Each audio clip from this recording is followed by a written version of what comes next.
तो ये कहा जाए कि अब सभी को बेसब्री से इंतजार है कि आखिर किस तरह के परिणाम होंगे, और ये कहा जा सकता है उसके लिए अब इंतजार बहुत ज्यादा नहीं है। कल से जिस तरह से अगर काउंटिंग शुरू होगी तो वो हर तस्वीर हम आपको दिखाएंगे।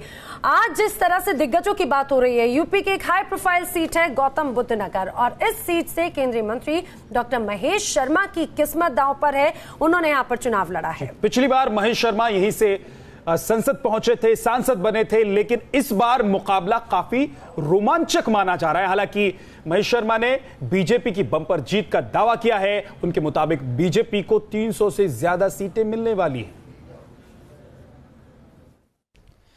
कहते हैं नोएडा नहीं देखा तो यूपी नहीं देखा, और यही वजह है कि मुख्यमंत्री बनने के बाद योगी आदित्यनाथ तमाम मिथक को तोड़कर कई बार यहां पहुंचे। लेकिन अब बात चुनाव के बाद नतीजों तक पहुंच चुकी है, और हमारे साथ मौजूद हैं केंद्रीय मंत्री महेश शर्मा जी, जो कि खुद यहां से प्रत्याशी रहे हैं।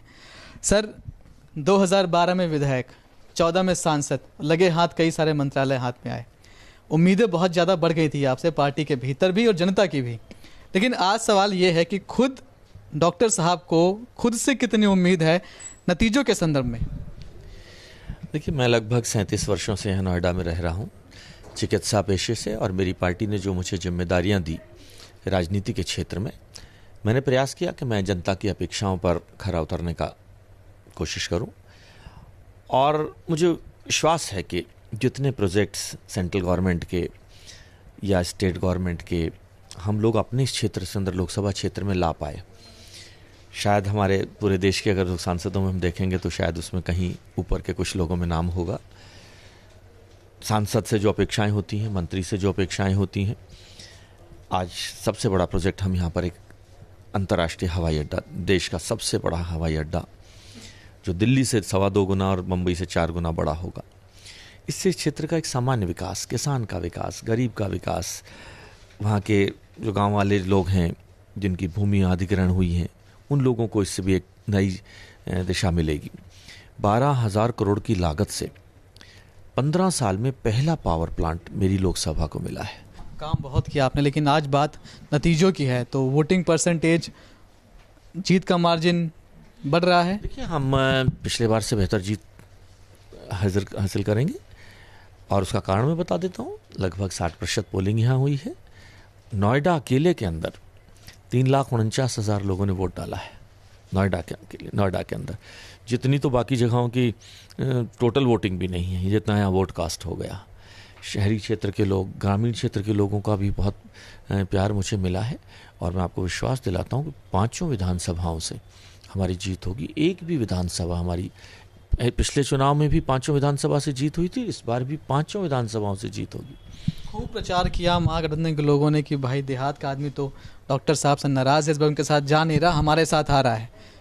क्या ये जो उनका वादा था, दावा था, पहुंचेगा हकीकत तक? मैं स्वयं देहात का आदमी हूँ, गांव किसान का बेटा हूँ, मास्टर का बेटा हूँ। देहात के लोगों को मुझसे बड़ा प्रेम था, और जितना मैं शायद अपने क्षेत्र के अंदर हो आया, उतना शायद कोई सांसद जा भी नहीं पाया होगा। तो इसलिए वो उनकी नाराज़गी, वो कुछ जो टिकटार्थी लोग होते हैं उनकी नाराज़गी थी। आम जनता की नाराज़गी आपको 23 तारीख को दिख जाएगी। जब आप देखेंगे कि पिछले बार जो जीत हुई थी उससे ज़्यादा वोटों से जीत होगी, तो आपको दिख जाएगी। इस बार वेस्ट बंगाल रिकॉर्ड तोड़ेगा। लोगों को पता है नेतृत्व कौन ले सकता है, लोगों को पता है विश्वास कौन दिला सकता है, लोगों को पता है तुष्टीकरण की राजनीति कौन कर सकता, कौन से कौन बचा सकता है। लोगों को ये पता है कि जो बांग्लादेश से, जो बॉर्डरों से बांग्लादेशी लोगों का आगमन हो रहा है, उसे कौन रोक सकता है। और अब तो हमारी पार्टी ने कहा है कि हम धारा 370, 35A और समान आचार संहिता लाएंगे। लोगों को पता है कि जैसे ही राज्यसभा में हमारा बहुमत आएगा, इन सब पर भी कार्य शुरू होगा। इन सब चीज़ों पर वोटिंग हुई है, यही मुद्दे रहे। आज देश की जनता का आम आदमी इस बात को जानता है। किस लोगों ने बरगलाने की कोशिश करी कि साहब वो गठबंधन को वोट दे दीजिए, तो उन्होंने कहा भैया हमने आपकी बात सुन ली, वोट तो हम मोदी को देंगे। आप जात बिरादरी की बात पर हम आपको दिखाएंगे, अपने क्षेत्र में दिखाएंगे। इस बार जात बिरादरी से लोगों ने ऊपर उठकर, गठबंधन से ऊपर उठकर लोगों ने मोदी जी के नाम पर, हमारे नाम पर वोट दिया है। नतीजे क्या आ रहे हैं?